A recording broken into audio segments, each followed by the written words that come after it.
Chef Paul with me today, Chef Amy. Hi. Today we're going to do some hash browns, and I'm sick and tired of wanting McDonald's, never having money for it, or having money for it but don't want to walk over, or the fact that McDonald's is absolutely retarded when it comes to actually giving you the food you pay for, because they always get your order wrong. It's very rare that I don't even go over to McDonald's and have to correct them when they hand it to me at the counter. Or by the time we get it, it's really cold. So, no, I'm done with that. I'm totally done. So what we're going to do is we're going to make our own. So I got my food processor here and I got some potatoes. They're not the largest potatoes, but they are potatoes. And these are russets. Now, this isn't the largest food processor in the world, and that's perfectly fine. So this is going to take me a little bit of time to do this, and I know I just set this down. And that's fine. It doesn't really matter. It is what it is. It will take however long it needs to.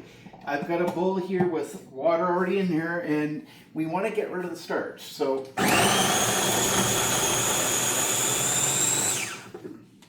now you could use a box grater for this if you want. I don't like box graters because they're just really annoying, and I make Amy do this all the time. I really do. It's just easier to make Amy do it because she doesn't mind and I do. Yeah, that's true. Now, it's important to do this stuff and not skip it because, honestly, the problem with the potatoes is they're really starchy and it's going to cause problems when you go to actually make them. So we need to do this step. It's pretty important. And when you're doing it, just make sure you cut your potatoes up a little bit because if you don't, then it's going to be a little bit of a pain in the ass.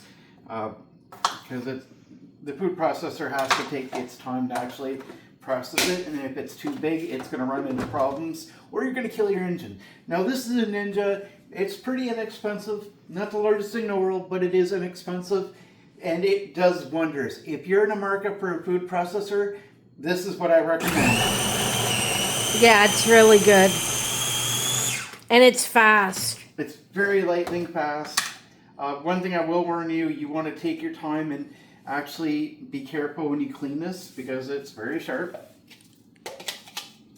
So I would recommend 10 minutes of this having a bath. Soaking. Just soak this in water. It will absolutely be a whole lot better. We always soak our potatoes because it just makes more sense.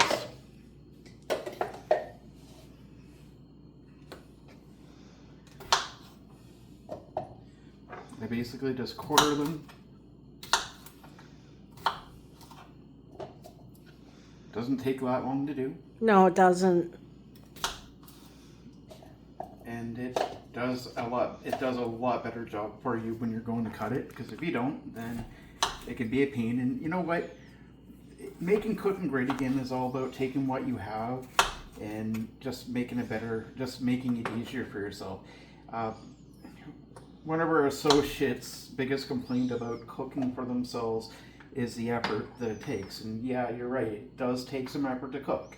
But you gotta because, I mean, here's the thing. If you, one of those people have to buy those box meals to bring to work, they suck. They really do. They're full of sodium. They're full of sodium, they're not that filling, and they're garbage. And you might have to spend a little bit more, but making your own stuff, it's going to give you better results. It's quality. Yep, quality over quantity. Yep.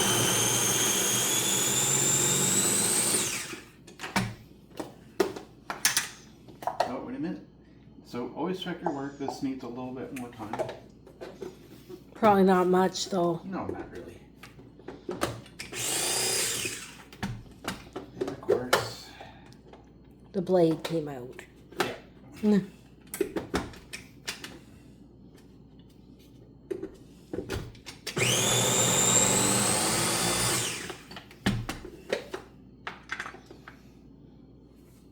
A good Coldy food processor really shouldn't take very long. With any potatoes, it's really important to let them soak for a little bit because starch sucks. It really does. And a lot of times people are going to wonder, you know, like why when they make hash browns they never stick. Well, starch is a big reason for that. Yeah. I recommend russet potatoes. I really do. They are the best quality for these kind of things. Amy and I, when we go for potatoes, they're always going to be russet. I'm sure other potatoes have their uses, especially using for mashed potatoes.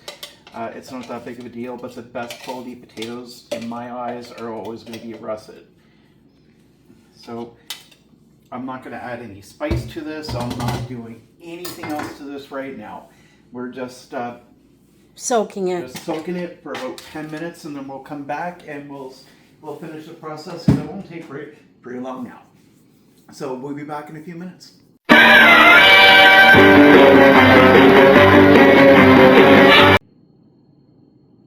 Welcome back. So this is pretty gooky. I mean, look at the water here. Ew. Yeah, so we're going to take a little strainer here, and we're going to take that out.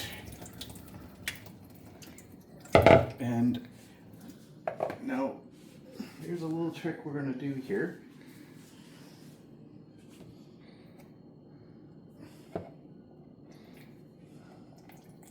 Because we want to get rid of as much moisture as we can, because this is going to be pretty nasty.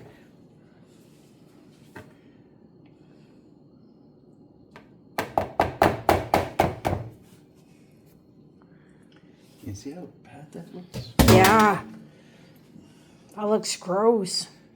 Looks very, very gross. This is not coming out the way I desire, Uh-oh. but that's fine. It doesn't have to be totally perfect. So this is a cheesecloth, but you can use a regular cloth if you want. It's not going to be perfect, but this is good enough.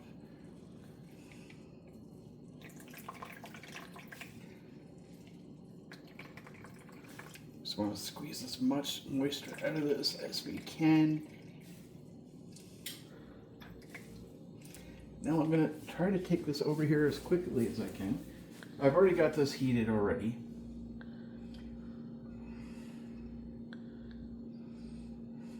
Now we're just going to throw this in the garbage. Yeah. I'm just going to... We can't reuse that.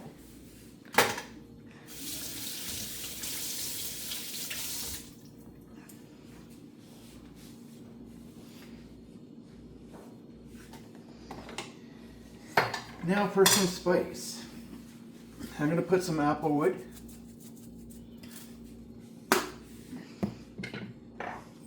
Some black pepper.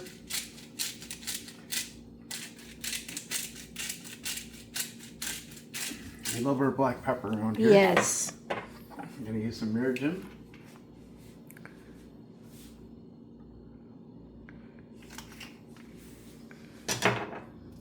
Now I'm just making these so that I can Oh, use a little no. bit much, but that's alright.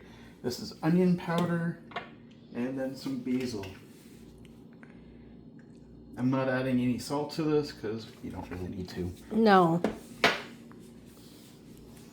Now, yeah, it was a little bit more than I wanted, and that's fine. But it'll get mixed.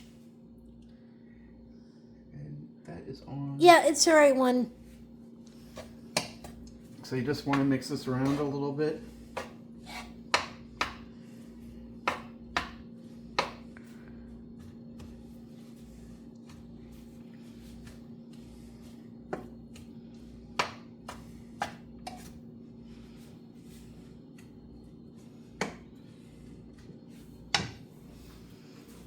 Another bowl, which I know we do have.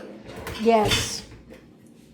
Because we got one more thing to do when we're done this. This is not a really long process. Now, if you don't have a food processor when you do this, you can totally use a box cutter. Like this is what we use. We use it for cheese. Grater. So box grater, just use that. Not a big deal. Or you could use a blender, couldn't you? To blend it up? Or would that get too small? I wouldn't use a blender unless you have a Ninja. If you have a Ninja blender, something powerful, go for it. Those are alright. I wouldn't recommend to anybody to use anything else. And the reason is actually pretty pure and simple.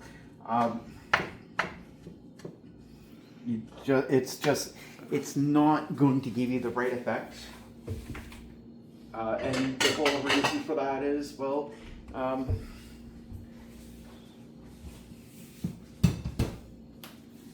it's some blenders are not as strong as others. They're not equal. They all have different engines, motors, I should say, and that difference is going to be the difference between having something that will work great. So if you have a weaker blender and you don't have something that powerful, then what's going to end up happening is you could kill the engine. That's true. So if you have a good food processor, it will work. If you have a Ninja blender, Even better. Better if you have something even more powerful than a Ninja, that works too. But you want to make sure that you're using something that has power.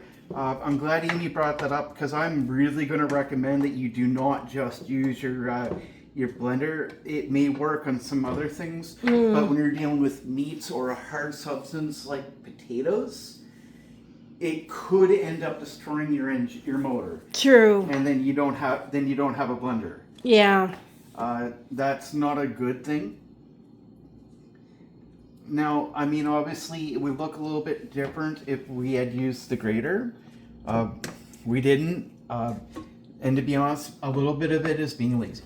And I don't mind saying it. I'm going to be a little lazy with this, and I'll tell you why. If you're making a lot of this, it's going to take a while. And I don't want to spend all day just grating and grating. No. You're going to be careful, too, because you can really hurt your hands. Yeah. That's one of the things that I don't like about it myself. Now, for the spices that I just put in, you feel free to use what you want, what you like for spice. I'm using what we like, so if you have other spices that you like, we try to avoid salt as much as we can. Garlic and onion powder, not salt, powder is a must. Pepper is a must. Past that, anything else is just an extra.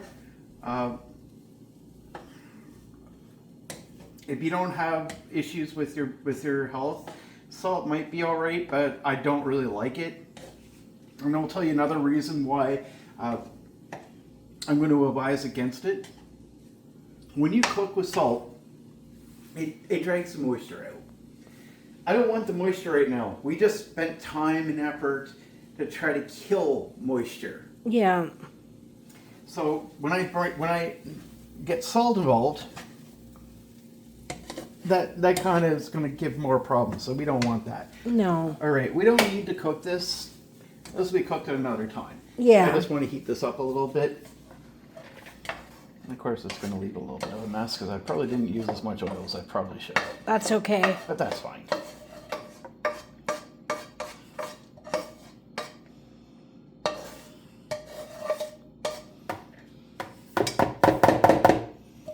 So I'm just going to rinse this with water. Put some really water quick. in it.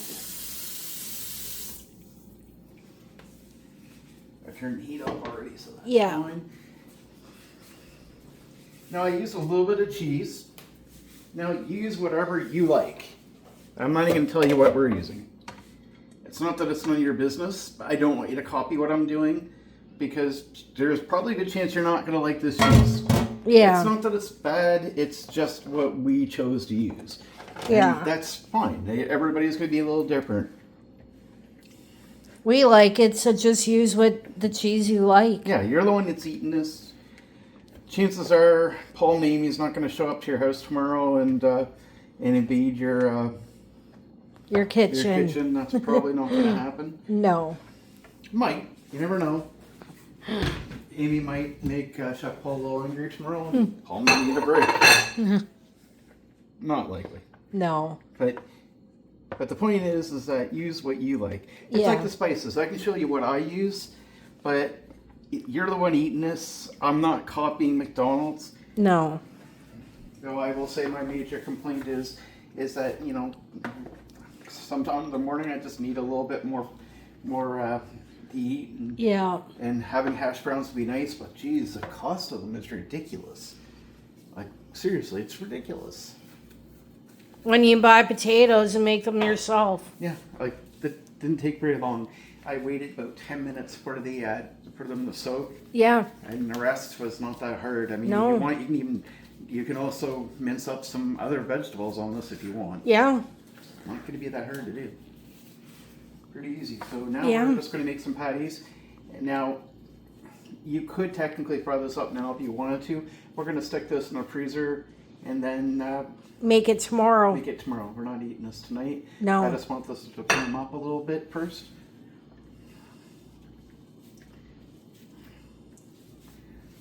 Now, if you're a fussy person and you really want this to look a certain way, then by all means, then Do it the way you want. make it the way you want. You know, if you really wanted to, too, you could make teeters out of this if you have a mold. We have a Lego mold, Yeah. so we could easily have done this. Now, when you're cooking this, you could use an air fryer. You could put this in the oven. You could or just right in the stove. I know a lot of people are going to say, well, you know, Paul, what about air frying? Or, pardon me, deep frying? No. You can do it. You can definitely do it, but I'm going to say don't.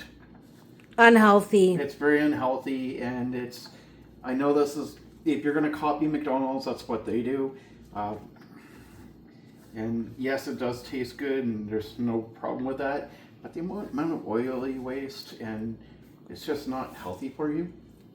Like, it really isn't. And if you have no gallbladder like me or any other health issue, the grease isn't healthy. It's just not healthy at all. No. So we're not going to do that. It's not worth it. So that's pretty much it. I'm not going to show you the final product because, well, we're not doing it until tomorrow morning. Yeah. And too early in the morning for me to want to film. Yeah. This is our breakfast for tomorrow and probably for a couple days because Amy probably won't touch this. Maybe she will. We'll see. But that's it. So please hit the like, share, subscribe button. This is what Making Cooking Great Again is all about. We appreciate you guys. Stick this in the freezer for about 15, 20 minutes. Come Or back. overnight. Or overnight. And, well, no, not overnight. Just need to freeze it and you can put it in Tupperware. Oh, to close true. it. You want to Yeah. close it. But past that, that's it. So what do you guys think? How does that look? Looks really good to I me. mean, it's a little bigger, but you can make them smaller if you want. Yeah. I can come out and I can take a knife right now and I can just... And do halfway. halfway. You know, why don't we do that? Do I really need a hash brown this big? This is me, not Amy. Our landlord's calling. Should I answer? Yeah.